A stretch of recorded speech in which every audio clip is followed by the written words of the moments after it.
Estamos na Pobra do Caramiñal, na Curota. Estamos con Xoán Hermida, directivo da Comisión pola Recuperación da Memoria Histórica da Barbanza.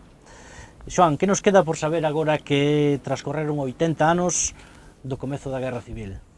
Pois mira, acabou ante Santiago un congreso internacional dirixido por Lorenzo Fernández Prieto, precisamente co gallo de un novo relatos, unha nova visión, non? Desde o punto de vista, é dicir, creo que non é discutible o feito de que a guerra se convirte en guerra porque é un golpe de Estado que fracasa, non? Era un golpe de Estado que Mola dicía que en 15 días en Madrid, verdad? Foi precisamente a novedade de que unha parte importante do exército e da población civil decide non quedarse na casa, decide defender a democracia e querer defender a república, non? Entón, o que iba a ser un golpe de Estado fracasa como tal, e fruto do fracaso do golpe se convirte nunha guerra civil. Moitas cosas se saben, é dicir, moitas cosas sabemos, especialmente na última década, non? Hai un auténtico boom de investigación. Quizás ao mellor a Universidade Española con certo retraso, non? Se incorporou a ELO, pero non hai máis que ver a lectura de tesis todos os anos na Universidade Española, incluso fora, non? Os traballos locales, que quero aquí mencionar a investigadores locales, o gran traballo de consulta de arquivos, non? Que están facendo a publicación.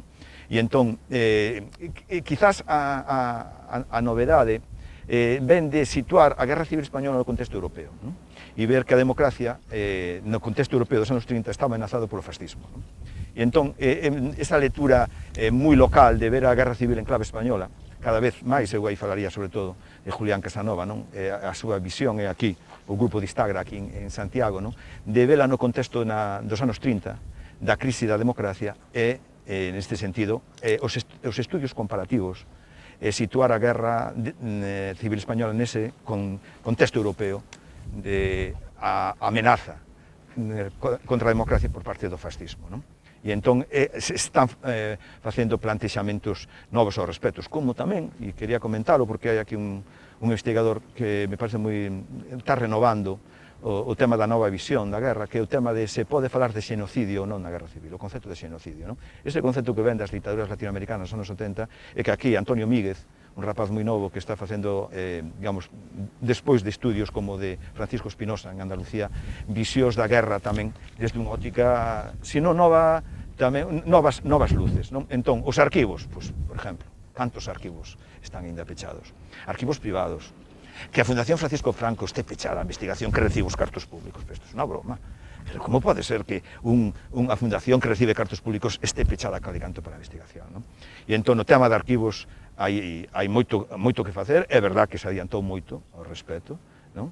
E entón eu aquí animarían, neste caso, a que se abriran os arquivos, esta lei dos 50 anos, eso é insostible históricamente, que se cumpla a posibilidade de que os investigadores recurran a estes arquivos que son claves, non? Que son claves ao respecto, non?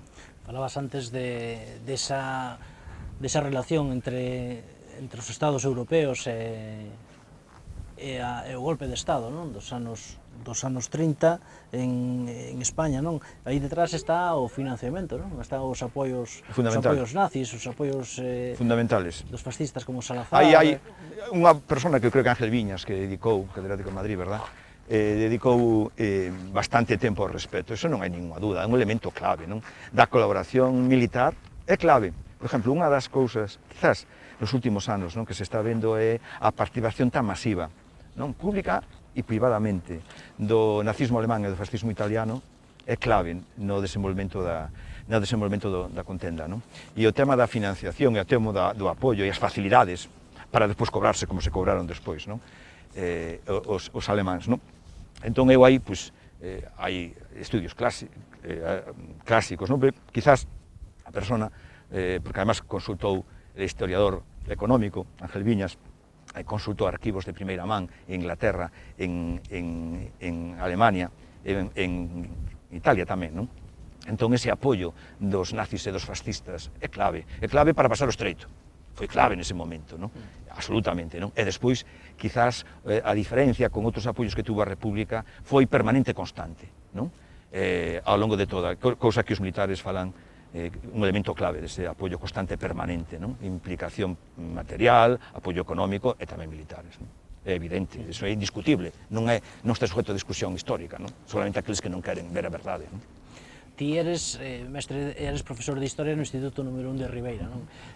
Para que os alumnos máis novos entendan, os non tan novos, non? Que entendan que foi a Guerra Civil e que libro lle recomendas que empecen a ver, a estudiar? Máis que un libro, quizás falaría de autores, non? Quizás aproveitando un pouco, non?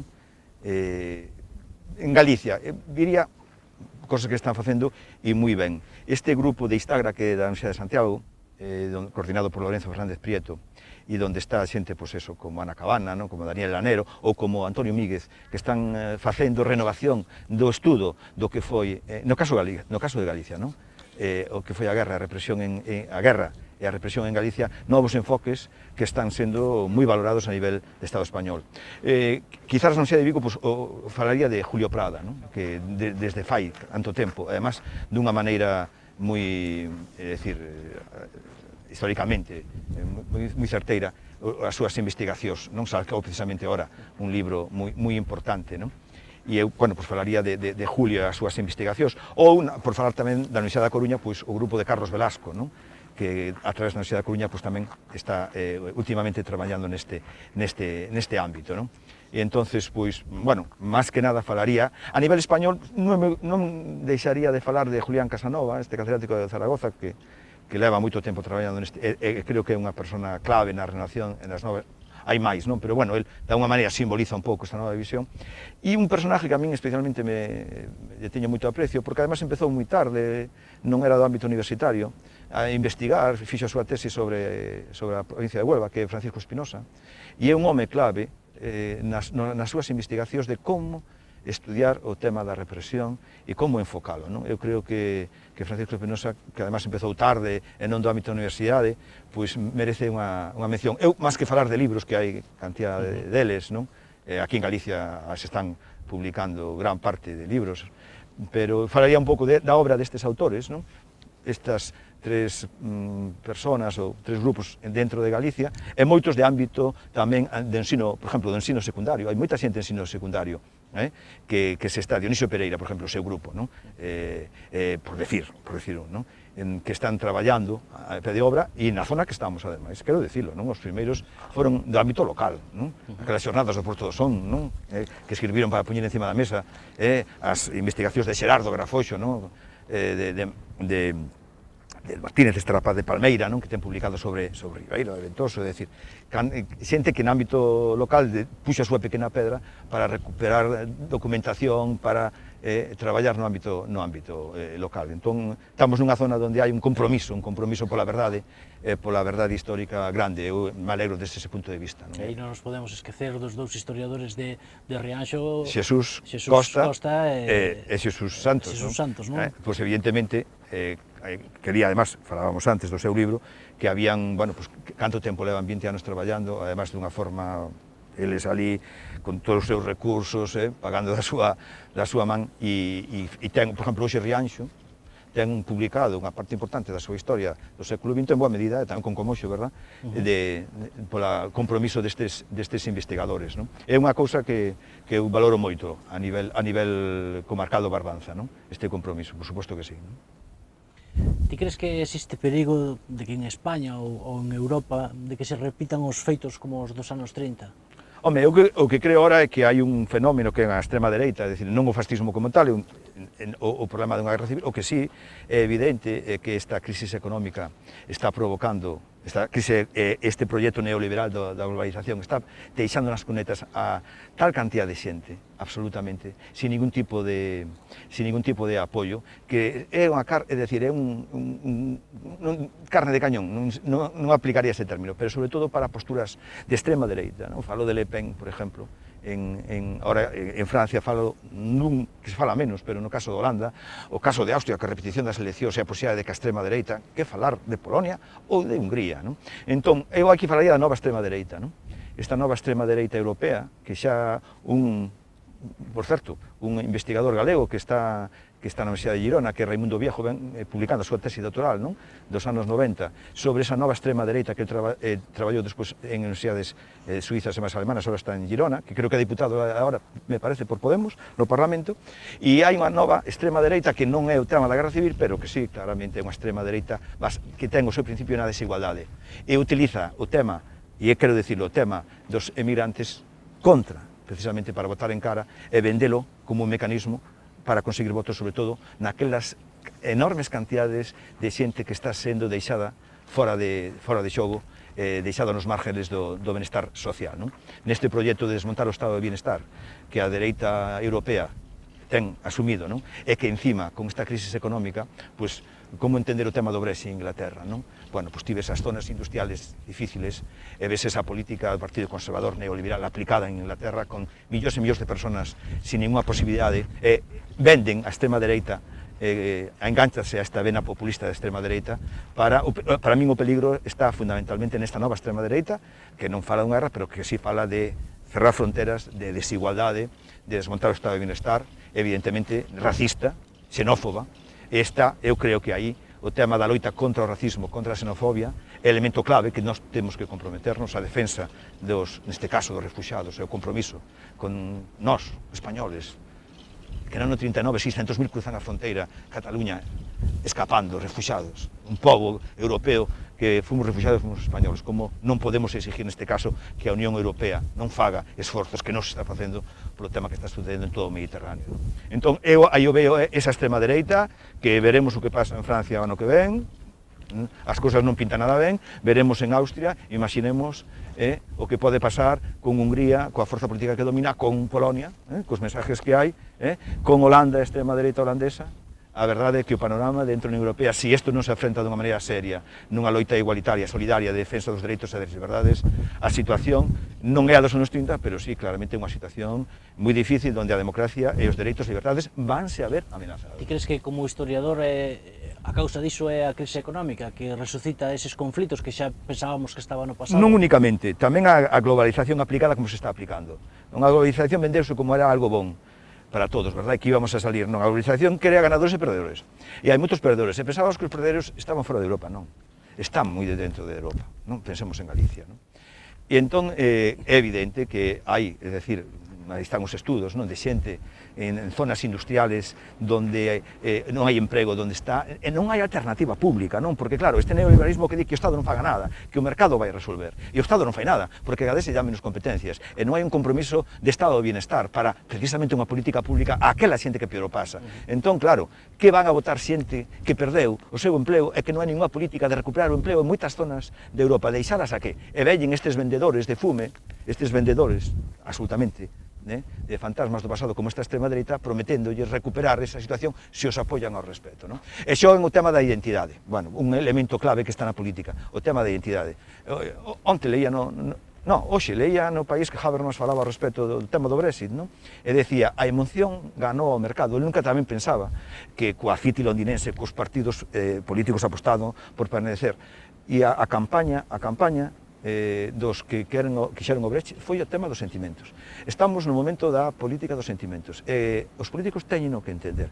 E esta idea de que, bueno, isto se mueve por dinero, estamos errados únicamente nisso. O tema da identidade cada vez é máis importante e temos que ter moi claro, non? E aí pasa, desde o meu punto de vista, non por menos Europa, por máis Europa, por suposto. Non hai máis solución para que isto se vexa unha Europa de forma distinta, unha Europa dos ciudadanos comprometidos nos ciudadanos, unha Europa con máis integración e integración ciudadana, de dereitos e liberdades. Parecía aos grandes capitales que a integración económica co euro e co mercado libre xa estaba, o que estamos vendo é que corremos un risco de desmontar se non nos implicamos nun desarrollo que non ten nada que ver coa austeridade, pasar página a este desastre absoluto.